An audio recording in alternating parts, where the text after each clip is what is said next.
Assalamualaikum warahmatullahi wabarakatuh. Saya Lutfia Azhar Ulfika dengan NIM 023 2021 0065 dari Universitas Muslim Indonesia. Di sini saya ingin mempresentasikan RMK saya tentang pengendalian internal dan kas untuk memenuhi tugas akuntansi keuangan dengan dosen pengampu Dr. Julianti Sidiktujan. Oke, kita akan lanjut ke materinya. Pengertian kas, apa sih kas itu? Kas adalah aset yang paling liquid, artinya aset yang paling lancar. Juga sebagai standar medium pertukaran dan dasar untuk pengukuran dan akuntansi untuk seluruh item, juga termasuk sebagai aktiva lancar yang ada di neraca. Contoh-contoh kas itu apa aja? Contohnya seperti koin, uang simpanan di bank atau giro, money orders, certificate checks, bank draft, and saving account. Oke. Manajemen menghadapi dua persoalan terkait dengan kas. Apa saja? Yang pertama itu, bagaimana cara untuk menetapkan pengendalian yang tepat untuk mencegah terjadinya transaksi yang tidak diotorisasi. Yang kedua, menyediakan informasi yang diperlukan untuk mengelola secara tepat kas dan transaksi kas. Oleh sebab itu, perusahaan membutuhkan pengendalian kas yang efektif terhadap kas. Kita akan bahas kecurangan pada kas. Kecurangan-curangan apa saja yang terjadi pada kas? Kecurangan itu apa? Kecurangan atau fraud dalam bahasa Inggris merupakan mispresentasi yang disengaja oleh fakta-fakta yang dilakukan untuk membujuk pihak lainnya agar bertindak dengan cara yang merugikan pihak yang bersangkutan. Jadi dengan disengaja itu adalah kecurangan. Kecurangan itu biasanya ada dua yang paling umum terhadap kas. Yang pertama, penyalahgunaan aset. Jenis kecurangan ini dilakukan oleh karyawan, entitas yang mencuri uang dari perusahaan dan menutupinya dengan sengaja melalui ayat jurnal yang salah di pembukuan. Yang kedua itu, pelaporan keuangan yang curang. Jenis kecurangan ini dilakukan oleh manajer perusahaan yang membuat ayat jurnal yang salah dan menyesatkan dalam pembukuan.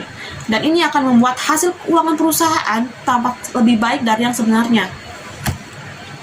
Itu pengendalian internal. Internal control atau pengendalian internal merupakan rencana organisasi dan sistem prosedur yang diimplementasikan oleh manajemen, perusahaan, dan dewan direksi, serta dirancang untuk memenuhi 5 tujuan berikut. Berikut adalah tujuan pengendalian internal. Yang pertama, untuk menjaga aset atau kas. Itu kan yang pastinya sangat-sangat perlu. Udah itu, mendorong karyawan untuk mengikuti kebijakan perusahaan, mempromosikan efisiensi operasional, memastikan catatan akuntansi yang akurat dan dapat diandalkan, menaati persyaratan hukum. Lanjut, komponen pengendalian kas. Komponen pengendalian kas ada 5. Yang pertama, lingkungan pengendalian. Yang kedua, ada penilaian risiko. Yang ketiga, sistem informasi. Yang keempat, prosedur pengendalian. Yang kelima, pemantauan pengendalian. Kita masuk ke prosedur pengendalian kas. Yang pertama itu ada praktik perekrutan dan pemisahan tugas. Apa sih itu?